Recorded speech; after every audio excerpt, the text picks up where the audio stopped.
Welcome to Charis Ministries. Our passion is to see people equipped, trained and developing for ministry.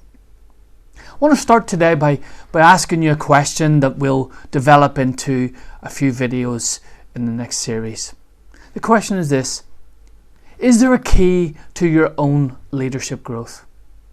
I wonder what the thoughts are running through your mind right now. I guarantee for some of you think, well, if I had more money, that would be the key to my leadership growth. If I had a better church, better leaders, better opportunities, maybe if I prayed more, maybe if I fasted more. All of the things that we feel depend on us and often resources from outside. But I want to suggest to you that there actually is a key to your own leadership growth. And it has to do with something in you and with you that will help you more than any single thing. The key to your leadership growth is teachability. Yes, teachability. It starts with us. Now, we all want people who are confident and go-getters, and if you're a leader, you'll want that attitude in yourself and in others. We admire those with tenacity and perseverance. On the other hand, we recognize that no one likes someone who knows it all. No one likes someone who says, yes, I know all that you're saying.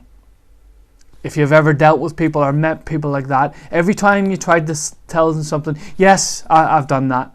Yes, I've been there. Yes, I know about that teaching. It's very difficult to engage with someone who thinks they knows it all. And in the passage that I want you to look at is Luke chapter 5, verses 1 to 11. And it's the encounter of Jesus with Peter and the catch of the fish. So go ahead and look at Luke chapter 5, verses 1 to 11. Pause the video and come back and we'll discuss it together. So in this passage, we find that Jesus is coming to Peter, who's hard on the job. He's had a difficult time in his work, a hard day at the office, you might call it. He's caught no fish. He hasn't really been successful. And so Jesus comes and asks him to do something that really a carpenter shouldn't have done. Jesus had no experience in this area, he had no expertise in this area, as the disciples would see it. And Jesus asks them to do something that day that's recorded in these chapters.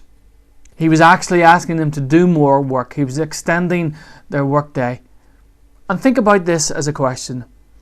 What are some of the reasons Peter could have declined what Jesus had asked for him? It was a simple thing in many ways, but why might Peter have declined? You know, there are times in our own life where we might decline to do things. God's asking a response of us, and we think, no, I've already tried that. No, I've already done that. But maybe God is asking us to be teachable. Think of an activity in which you're highly skilled or experienced. How do you think you would react when someone comes and says to you, I want you to try this? Someone that you deem less experienced, less skillful, less knowledgeable. How are you going to react? See, many of us would say, I am teachable already. But the challenge comes when someone else requires us to be teachable in our environment. Under what circumstances are you willing to heed the direction of other people? Let me summarize some of those questions for you.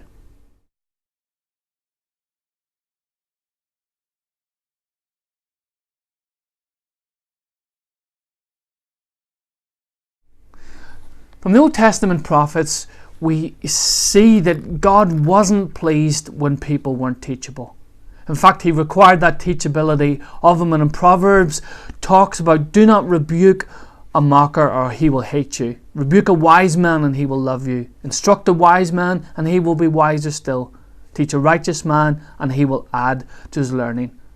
Scripture says a lot about wisdom. The Scripture says a lot about teachability, but we know it's not always found in those who are highly experienced or highly educated.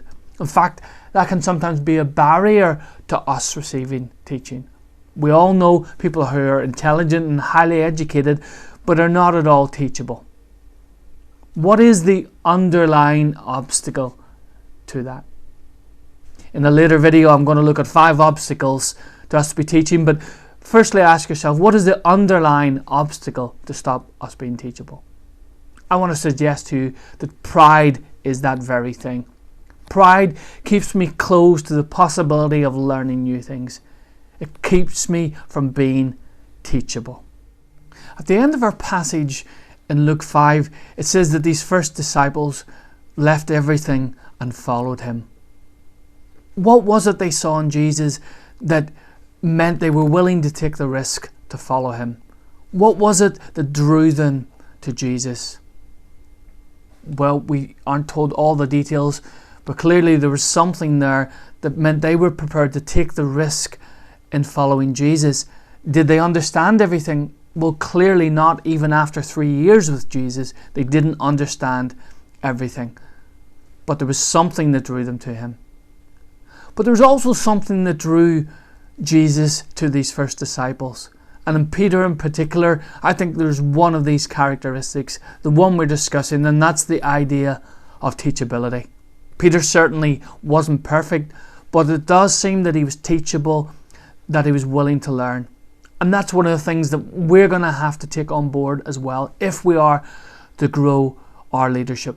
So think about some areas in our own life where we're tempted to follow our own desires, our own inclinations, instead of following God.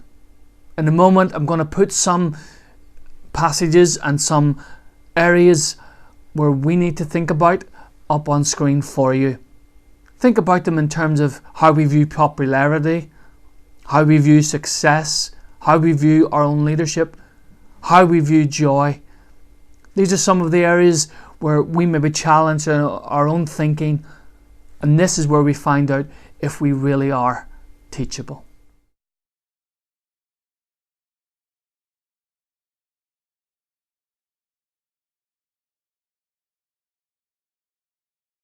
If you'd like to get in touch and discuss this further, then all my contact details will come up at the end. Thanks for watching, and don't forget to tune in to our next video on growing your leadership and being teachable.